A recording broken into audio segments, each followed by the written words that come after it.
নমস্কার বন্ধুরা, সন্ধ্যা রান্নাঘরে আপনাদের স্বাগত। আবারও চলে এসেছি নতুন একটা রেসিপি নিয়ে। আজ আমি করে দেখাবো খুব সহজে সর্ষে ইলিশ।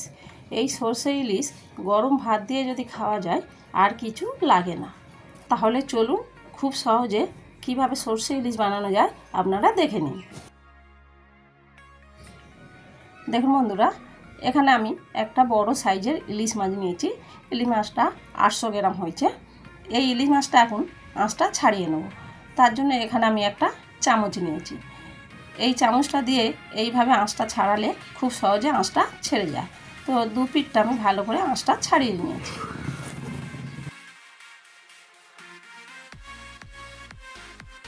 দেখুন বন্ধুরা, মাছটা ভালো করে আঁশ ছাড়ানো হয়ে গেছে।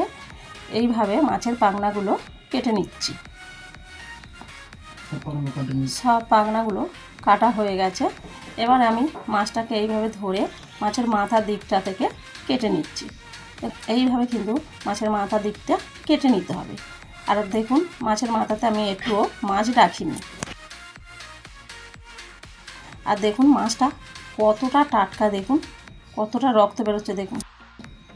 এবারে মাছের মাথাটা এইভাবে ধরে মাঝখান দিয়ে চেলা করে নেব। এবারে মাছের মাথাটা এইভাবে ধরে দেখুন মাঝখান দিয়ে চেলা করে নিচ্ছি। এবার আমি মাছের যে মাছটা আছে ওই মাছটা নিয়ে ভিতর থেকে নাড়ি ভুঁড়িটা বের করে নিচ্ছি, নিয়ে পিস পিস করে কেটে নিচ্ছি। দেখুন সব মাছটা কাটা হয়ে গেছে। আর মাছটা কতটা টাটকা দেখুন। আমার মোট মাছটা হয়েছে 6 পিস। এবার আমি মাছটা ভালো করে ধুয়ে নেব। দেখুন বন্ধুরা, মাছটা আমি ভালো করে ধুয়ে নিয়েছি। দেখুন পরিষ্কার করে, খুব ভালো করে ধুয়ে নিয়েছি পরিষ্কার করে। এবার দিয়ে দিচ্ছি 1/2 চামচ নুন, আর দিয়ে দিচ্ছি 1 চামচ হলুদ। নুন আর হলুদের গুঁড়ো দিয়ে ভালো করে মাখিয়ে নেব।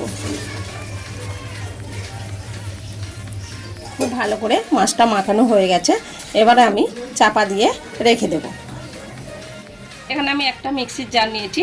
জারের মধ্যে দিয়ে দেব কালো সর্ষে 2 চামচ কালো সর্ষে দিলাম, আর দিলাম 2 চামচ সাদা সর্ষে। এই দুটো সর্ষে মিশিয়ে করলে সর্ষে ইলিশটা খুব ভালো হয়। আর দিয়ে দিচ্ছি 3টে কাঁচা লঙ্কা। এই কাঁচা লঙ্কা দিয়ে বা নুন দিয়ে বাড়লে সর্ষেটা তিতো হয় না। এবার আমি দিয়ে দিচ্ছি জল। এবারে চাপা দিয়ে আমি পেস্ট করে নেব। এর মধ্যে খুব ভালো করে পেস্ট করে নিচ্ছি। এবারে এই সর্ষে বাটাটা আমি ছেঁকে নেব। একটা বাটি নিয়েছি, এর মধ্যে একটা ছাঁকুনি দিলাম। এবারে আমি এর মধ্যে ঢেলে দিলাম। একটা চামচ দিয়ে এইভাবে নেড়ে ছেঁকে নেব। দেখুন বন্ধুরা, ছেঁকে নিয়েছি। দেখুন কতটা ছিবড়ে বেরিয়েছে। দেখুন এইভাবে যদি সর্ষে বাটাটা যদি ছেঁকে নেওয়া যায় তাতে করে রান্নাটা খুব ভালো হবে, খেতে সুস্বাদু হবে। আর যাদের হজম শক্তির প্রবলেম আছে তাদের কিন্তু হজম খুব সহজে হয়ে যাবে, কোনো অসুবিধা হবে না। বা গ্যাস হয় সর্ষে বাটা খেলে, এইভাবে যদি ছেঁকে নিয়ে রান্না করা যায় তাহলে কিন্তু গ্যাস হয় না। দেখুন বন্ধুরা, এখানে আমি একটা কড়া বসিয়েছি। কড়া গরম হয়ে গেছে। কড়ার মধ্যে আমি সরিষা তেল দিয়ে দিলাম। এবার দিয়ে দিচ্ছি 1 চামচ কালো জিরে, আর দিয়ে দিচ্ছি 4-5টা কাঁচা লঙ্কা চিড়ে। এবার ওর মধ্যে দিয়ে দিচ্ছি 1/2 চামচের মতো হলুদ গুঁড়ো, আর দিলাম 1/2 চামচের মতো কাশ্মীরি লাল লঙ্কার গুঁড়ো, আর দিলাম 1/2 চামচের মতো নুন। এবারে দিয়ে দিচ্ছি যে সর্ষেটা আমি বেটে ছেঁকে রেখেছিলাম ওই সর্ষেটা দিয়ে দিচ্ছি।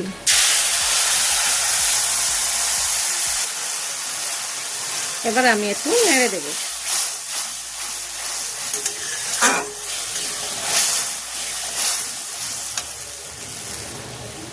আর দিয়ে দিলাম ওই বাটি ধুয়ে জল দিয়ে দিলাম।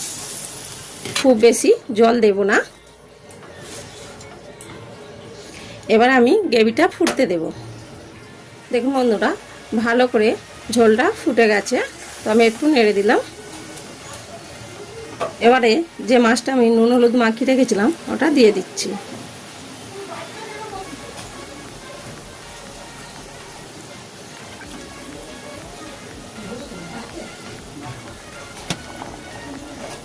আবারও একবার নেড়ে দিচ্ছি।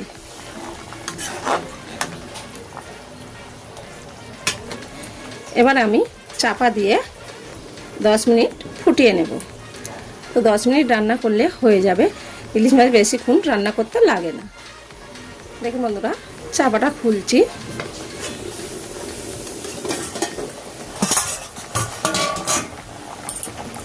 দশ মিনিট হয়নি, চাপাটা আমি খুললাম, যেহেতু একবার মাছটা উল্টে দিতে হবে।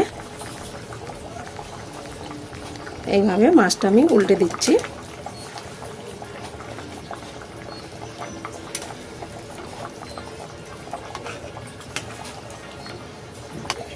আবারও চাপা দিয়ে দিচ্ছি।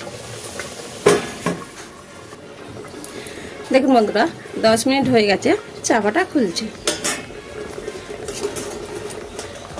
দেখুন কত সুন্দর দেখতে লাগছে। আর গ্রেভিটা দেখুন অনেকটা ঝোলটা শুকিয়ে গেছে। সবশেষে দিয়ে দেব ওপর থেকে সরিষা তেল 2 চামচ সরিষা তেল দিলাম। যে কোনো এরকম সর্ষে বাটা দিয়ে মাছের তরকারি আপনারা ওপর থেকে একটু সরষের তেল ছড়িয়ে দেবেন, তাতে করে খেতে আরও সুন্দর লাগবে। এবার আমি জাস্ট একটু ফুটিয়ে নেব। এখন ফুটে গেছে, তো আমাদের তরকারি হয়ে গেছে। এক বন্ধুরা, তরকারি হয়ে গেছে, লাভিয়ে নিচ্ছি। দেখুন বন্ধুরা, আমাদের সর্ষে ইলিশ তৈরি।